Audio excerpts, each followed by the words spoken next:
రాజకీయం చేస్తున్నారు. అంటే ప్రతిపక్షంలో అబద్ధాలు ఆడిండు, కనీసం ప్రభుత్వంలోనైనా నిజాయితీగా పాలిస్తారేమో అంటే ప్రభుత్వంలో కూడా అబద్ధాల గారడితో ఇవాళ మాయ మాటలతో మోసం చేస్తున్నారు. కాంగ్రెస్ కథ గిట్లున్నది, బీజేపీలో చూద్దాం ఒకసారిగా. జరా బీజేపీ ఆయన ఒక ఆయన రఘునందన్ నిల్చున్నాడు, ఆయనది కూడా చూపిపోయి జరిగా. అందరూ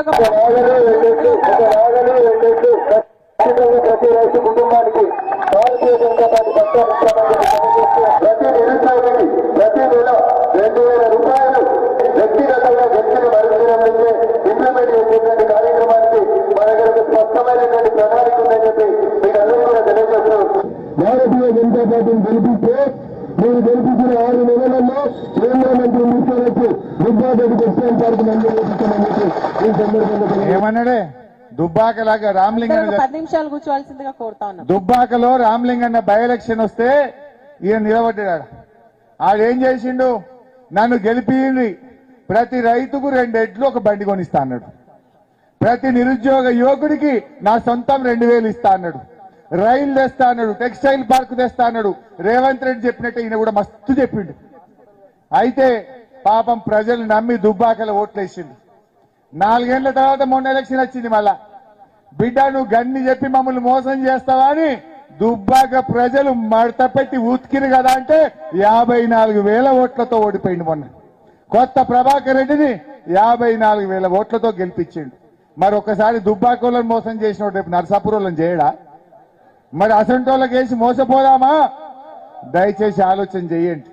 ఇవాళ బీజేపీ అయినా కాంగ్రెస్ అయినా వాళ్లకు 10-11 తెలంగాణ, కానీ మన కేసీఆర్ కు తెలంగాణనే ముఖ్యం, మన బీఆర్ఎస్ కు తెలంగాణనే ముఖ్యం.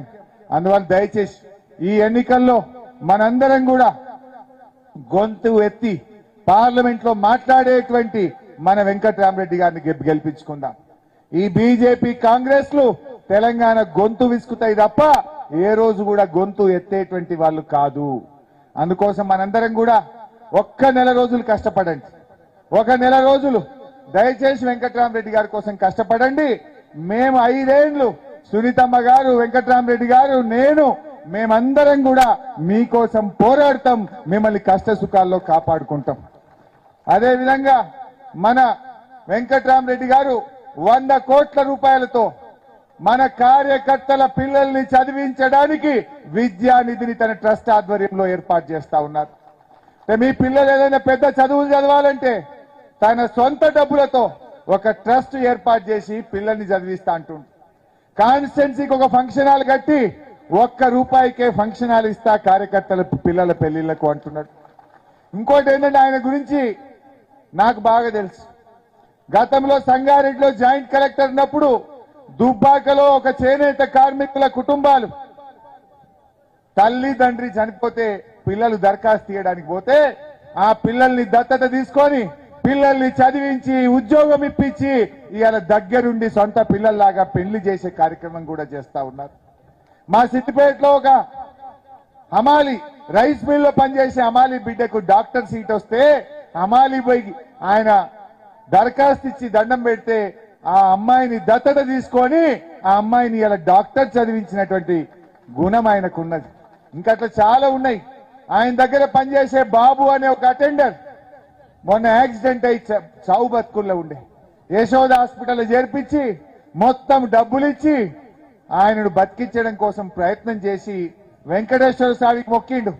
ఆయన నాకు సేవ చేసిండు. చిన్న ఆడపిల్లలు ఆయన బతుకుతే తిరుపతికి వచ్చి ఎంట్రికలు ఇస్తా అన్నాడు. గా ఎంట్రికలే ఇప్పుడు ఆయన గుండు కనబడుతున్నది. అంటే ఎవరన్నా మన దగ్గర పనిచేసే అటెండర్ కోసం కూడా అంత ప్రేమ ఆప్యాయత చూపించే గుణం ఆయనలో ఉన్నది అని చెప్పి నేను మనకు చేస్తా ఉన్నా. అన్నం ఉడికిందా లేదా అని చూడాలంటే ఒక మెతుకు ముట్టుకుంటే తెలుస్తుంది. వెంకట్రామరెడ్డి గారికి ప్రజలకు సేవ చేసే గుణం ఉన్నది, ధనం ఉన్నది, మరి దాన గుణం ఉన్నటువంటి వ్యక్తి. అందువల్ల కార్యకర్తలారా, ఇది మన పార్టీకి చాలా ప్రతిష్టాత్మకమైన సీటు, మెదక్ సీట్. మెదక్ అనేది మన బీఆర్ఎస్ పార్టీకి కంచు కోట లాంటిది. ఈ మెదక్ పార్లమెంట్ సీట్ ఆనాడు విజయశాంతిని గెలిపించాం, తర్వాత కొత్త ప్రభాకర్ రెడ్డి గారిని గెలిపించాం, ఇప్పుడు వెంకట్రామరెడ్డి గారిని గెలిపించి మరొక్కసారి మన సత్తా చాటుకుందామని చెప్పి కూడా మనవి చేస్తా ఉన్నా. మీరెవరు అధైర్యపడొద్దు, ఎవరు మిమ్మల్ని ఇబ్బంది